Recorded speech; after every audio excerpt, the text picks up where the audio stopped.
Minutes away. The next speaker. The third speaker that we have is Lieutenant General D.S. Huda, a multifaceted general, specialist on security and strategic studies. He also has two questions to him.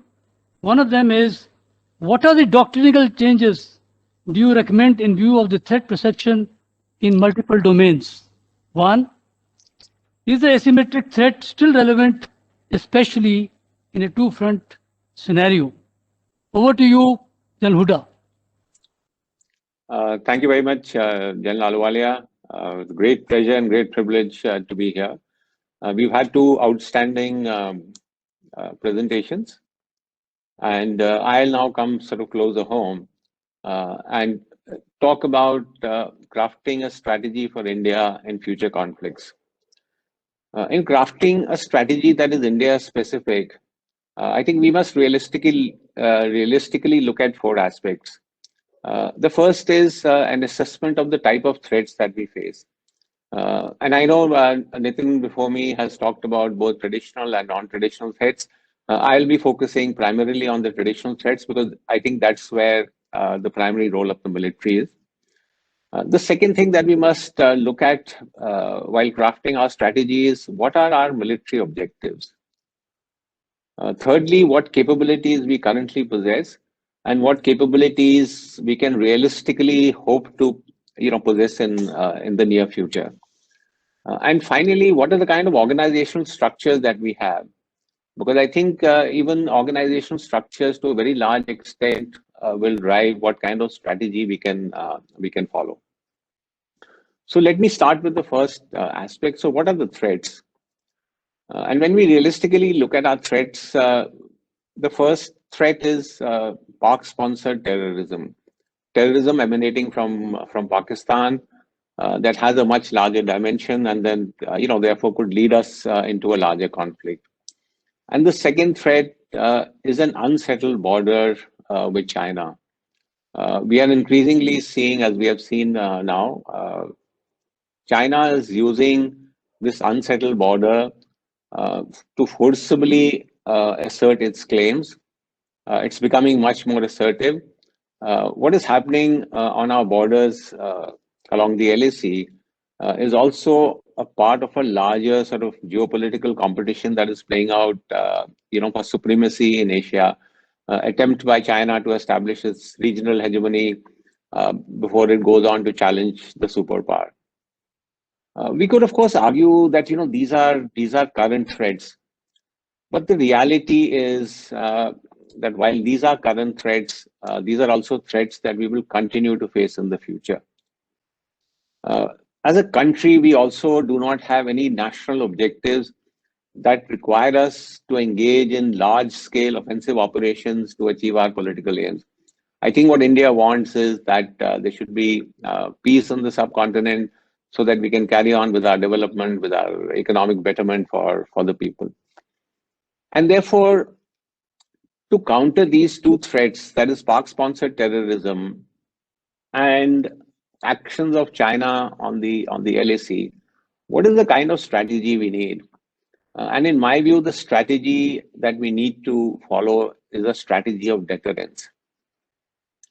To deter Pakistan from carrying out terrorist attacks against India, to deter China from asserting its border claims through military force. I think let's also be realistic enough to realize that every time there is a terror attack from Pakistan or every time PLA intrudes across the LAC, that we can go from from no war to full-scale war. I think that is not going to happen, and therefore we need to sort of start reviewing our doctrinal thinking about proactive strategy, the so-called cold start strategy, where you go from absolute peace to all-out war within 48 to 72 hours. And therefore, if we agree that a more nuanced strategy of deterrence is a better option for India to follow, then I think it's time that we start a doctrinal debate and thinking about deterrence. I think this is somewhat missing in our strategic debates, in our strategic discussions, we need to talk much more about a strategy of deterrence to be adopted by India. And the reason I'm saying we need a much more extensive debate is because it requires a slight change in our thinking. Because the focus of deterrence is not the actual use of force, but to create dilemmas in the minds of the opponent about a potential use of force. So the focus of deterrence is the potential use of force and not the actual use of force. And therefore, I'm saying we need doctrinal debates and discussions. A deterrence strategy will also include issues like graduated escalation, escalation control, bargaining strategies, defining success at each stage of escalation.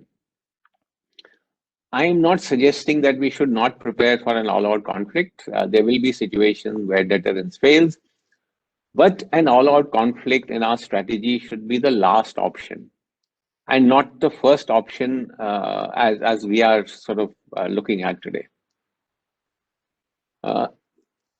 If we agree that deterrence should be the cornerstone of our military strategy, we now come to the issue of how to apply multi-domain operations to this strategy. I think at each stage of our strategy, we need to look at various domains like cyber, domains like information, how they can be applied to strengthen our deterrence strategy. For example, using information warfare, how can we influence thinking of our adversary? One, to not take actions that we don't want him to take. And secondly, if he has taken those actions, how can we get him to step back from where he is? And so the importance of areas like cyber and information, electronic warfare, etc.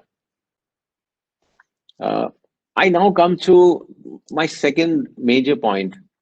You know, we keep talking about multi-domain operations, and we understand that war has transcended beyond the three traditional domains of air, sea, and land. But if we want to take synergized application of various domains, we need to look at our capabilities and we need to look at our organizational structures. Do we have sufficient capabilities in areas that cross-cut across the three traditional domains of land, sea, and air? We are aware that the three services are looking at capability building in their respective areas, but cross-cutting areas and domains like cyber, like space, like electronic warfare, like information dominance, these are areas and capabilities that I think we need to look at in a much more comprehensive and much more serious manner. And secondly, we need to look at our organizational structures and to see whether these are geared up enough to take advantage of various domains. Unless we have integrated organizational structures, it's going to be very, very difficult to look at applying these multiple domains in a cohesive manner. In fact, when we look at integrated structures, I think we also have to go beyond what we are looking at today, which is integrated theater commands. So I think it's not just sufficient to say that at some apex level, we will bring in all three services and we'll bring in all domains together. But I think at each level in the three services, at each organizational level, we need seamless sharing of information across various domains and a greater understanding of how multiple domains can complement operations.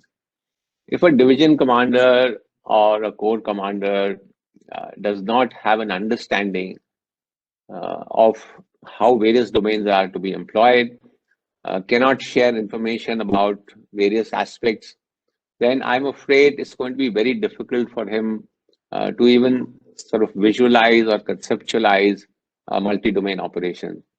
And it will also need, I think, an investment in our professional military education, in our human capital, to be able to exploit these things. The question about asymmetric warfare and whether it has relevance today or not, the short answer is it has relevance. I mean, for sure, even our traditional adversaries like Pakistan and China are not going to hesitate to use asymmetric warfare. Aspects of internal challenges that India faces. I mean, can we de-link, for example, the problem in Jammu and Kashmir with our conventional sort of threats from Pakistan? We can't. And similarly, I think we also need to be wary about our problems in the Northeast and whether these will be exploited by China in the event of all-out hostilities. So obviously, asymmetric threats cannot be kept isolated and away from our traditional challenges. Let me end here with one recommendation. And I think if we are serious about a doctrinal debate on our strategy, if we are serious about how multi-domain operations will fit into our future strategy, I think the Army Training Command, ARTRAC, should set up a cell to look at all aspects of MDO.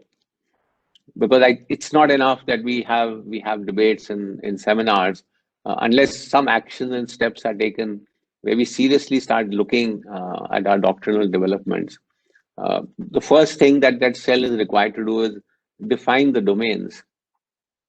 I mean, there is no current common understanding about what the various domains are.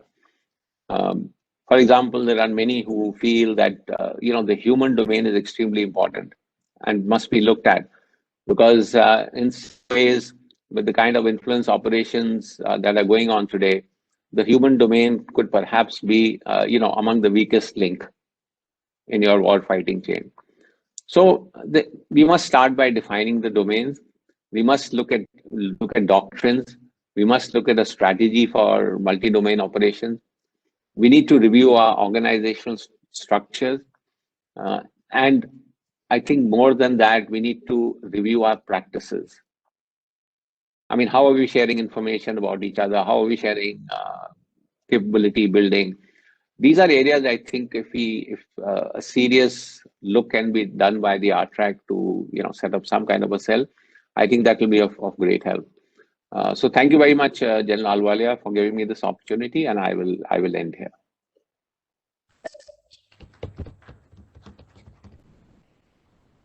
Thank you so very much, General Hooda. I would say that you have given a very enlightening talk and given a thought-provoking subjects to all the participants. Rightly so, you have actually taken up primarily the traditional threats as they are with Pakistan and with China on the LOC as also on the LAC. And one of your very major recommendation is that we must follow a policy of deterrence. Well, that's fine. And also the fact that you have made that we need to have doctrinal debates on issues for formulating our doctrines, strategies, as also having an organization like ARTRAC to define the various domains, whether it's going to be human domain, human aspect, which is most important, or the others, as you mentioned. And I do agree with you, as every other speaker has also mentioned, about the cyber information